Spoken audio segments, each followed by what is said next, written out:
নমস্কার আমার সকল দর্শক বন্ধুদের। আজকে ভিডিওতে আমি বিরিয়ানির একটা খুব সহজ রেসিপি শেয়ার করব। আজকে চিকেন বিরিয়ানি বানানো হচ্ছে, তাই ডুমো ডুমো করে আলু কেটে নিয়েছি। আর এখানে 1 কেজি চিকেন আছে। আমি চিকেনটাকে ছোট পিসি করতে বলেছিলাম।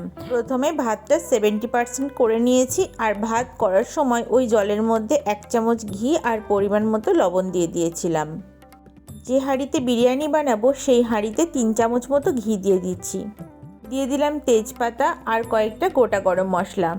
ফোড়নটা যখন একটু ভাজা ভাজা হয়ে যাবে তারপরে এতে আমি দিয়ে দেবো পেঁয়াজ কুচি। প্রথমে যখন আমি বিরিয়ানি বানিয়েছিলাম না, আমার খুব কঠিন মনে হতো, কিন্তু আমি যখন এই প্রসেসে বানিয়েছি এখন আমি মাঝে মাঝেই করতে পারি। তো এই বিরিয়ানি খুব একটা বানানো হয় না, বাড়িতে যেহেতু সদস্য সংখ্যা কম, কিনে এনেই খাওয়া হয়ে যায় আর কি। দেখুন ভাতটা কতটা ঝরঝরে হয়েছে। এরপরে ভাজা পেঁয়াজের ওপর 1 গ্লাস মতো জল দিয়ে দিচ্ছি। তারপরে এতে দেব একটু শুকনো লঙ্কার গুঁড়ো, একটু কাশ্মীরি লঙ্কা আর হলুদ। এবার এতে দিয়ে দিচ্ছি স্বাদ মতো লবণ। আমি বিরিয়ানি বানানোর সময় মাংসটাকে এইভাবেই করি। আমার ট্রাইপডটা ভেঙে গেছে, তাই আমাকে হাতে ধরে ভিডিওটা করতে হচ্ছে, যতটা পারছি দেখাচ্ছি।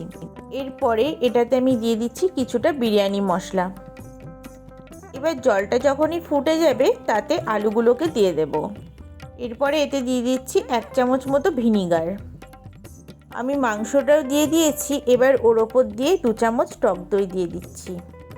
এবার ঢাকা দিয়ে মাংসটাকে 15 মিনিট মতো সিদ্ধ করে নেব। অন্যদিকে আমি সিদ্ধ করা ডিমটা একটু ভেজে নিচ্ছি। হালকাভাবে ভাজতে হবে, চাইলে নাও ভাজতে পারেন। ঢাকনা খুলে একবার নাড়িয়ে দেব এটাকে। এইভাবে বিরিয়ানি করলে না, বিরিয়ানিটা খুব একটা রিচ হয় না আর খেতেও বেশ খারাপ লাগে না। আলুটা সিদ্ধ হয়ে গেছে, আমি আলুগুলোকে তুলে নিচ্ছি। পরে আমি যখন লেয়ার করব তখন ওপর দিয়ে দেব। অন্যদিকে একটা কড়াইয়ে করে নিচ্ছি বেরেস্তা। মাংসটা হয়ে গেছে আমার। এবার ওপর থেকে ভাত দিয়ে দিচ্ছি কিছুটা। এরপরে এর ওপর দিয়ে দেব আলু। আমি যখনই বিরিয়ানি বানাই আলুটা একটু বেশি করে দিই, কারণ আমার ভাই আলু খেতে ভীষণ পছন্দ করে। অন্যদিকে গ্রেভি দিয়ে দেবো একটুখানি। তার ওপর দিয়ে দেব কিছুটা বেরেস্তা। দিয়ে দিচ্ছি কিছুটা বিরিয়ানি মশলা। এবার আবার একটা লেয়ার করব। দিয়ে দিচ্ছি ভাত ওপর থেকে। তারপরে আবার দিয়ে দিচ্ছি ওপর দিয়ে ওই ডিমগুলো। ডিম দেবার পর ওপর থেকে বেরেস্তা ছড়িয়ে দেব। তার ওপর দিয়ে দেব বিরিয়ানি মশলা।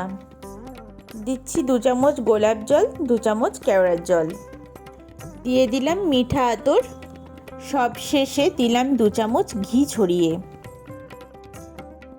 সমস্ত কিছু দেওয়া হয়ে গেছে। এবার একটা ঢাকনা দিয়ে রুটি করার তাওয়াটা বসিয়ে গরম করে নিয়ে তার উপরে হাঁড়িটা দিয়ে দিলাম।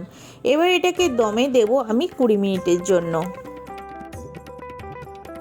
20 মিনিট পর ফিরে এসেছি। দেখুন বিরিয়ানিটা কেমন দেখতে হয়েছে।